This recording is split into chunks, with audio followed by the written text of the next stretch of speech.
देशभरात आज ईदचा उत्साह. दिल्लीपासून मुंबईपर्यंत सर्वच मशीद परिसरात सकाळपासूनच गर्दी. मुंबईमध्ये अनेक ठिकाणी कुर्बानीवरून वाद झाल्यानं पोलिसांचा कडेकोट बंदोबस्त.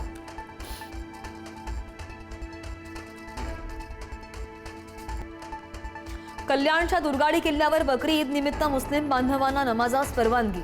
दुर्गाडी मंदिरात प्रवेश बंदी केल्यानं भाजपसह दोन्ही शिवसेना आक्रमक. पोलिसांनी वेळीच कार्यकर्त्यांना आवरलं.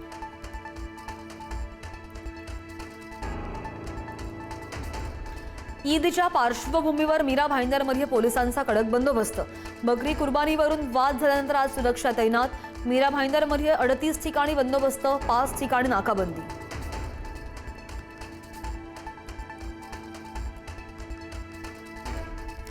पुण्यातील सारसबाग आज आणि उद्या बंद. गेल्या वर्षी ईदला झालेल्या राड्यानंतर यंदा सतर्कता.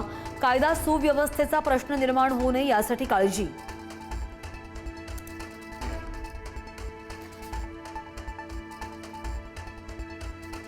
अजित पवारांच्या राष्ट्रवादीमध्ये अस्वस्थता. निवडणूक आयोगाला पाठवलेल्या राष्ट्रीय कार्यकारिणीच्या पत्रावरून नाराजी.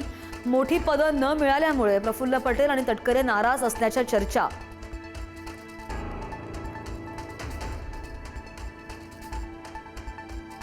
शिंदेंच्या खेळीला धक्का देण्यासाठी भाजपची रणनीती. भाजप खासदार आणि आमदारांनी घेतली बवियाच्या राजीव पाटलांची भेट. हेमंत सावरा, राजन नाईक भेटीला. ठाणे विधान परिषदेसाठी राजीव पाटलांच्या नावाची सुद्धा चर्चा सुरू.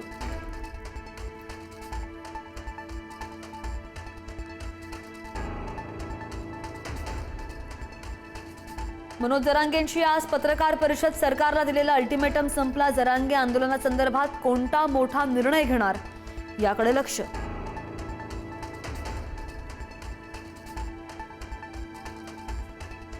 नीटच्या पेपर फुटी प्रकरणी सीबीआय तपासातून मोठी माहिती.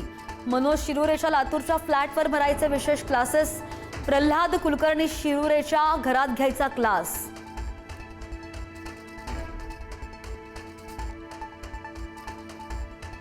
मुंबई, पुणे, नाशिकसह संभाजीनगरमध्ये सीएनजीच्या दरामध्ये वाढ. पुण्यामध्ये सुद्धा सीएनजी 2.5 रुपयांनी, नाशिकमध्ये 1 रुपये 35 पैशांनी महागला.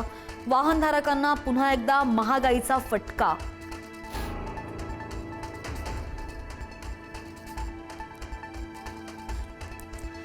हिंगोलीमध्ये सरकारी रुग्णवाहिकेनं नकार दिलेल्या मातेचं बाळ दगावलं. डिझेलचं कारण देत नाकारली होती सरकारी रुग्णवाहिका.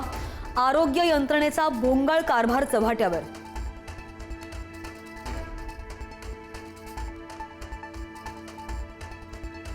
कर्नाटकमध्ये खांदेपालटाची घडामोड. लांबणीवर राज्यपाल. 2 दिवस कर्नाटक बाहेर असल्यानं सिद्धरामय्यांची भेट अशक्य.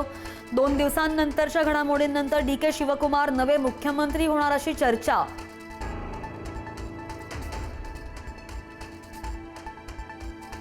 पुढच्या 2 ते 3 दिवसांमध्ये मान्सून पुढे सरकण्यास अनुकूल स्थिती. कोकण, मध्य महाराष्ट्र, मराठवाड्यात हलक्या पावसाची शक्यता. मान्सून थोडा पुढे सरकला पण केरळपासून अजूनही दूरच.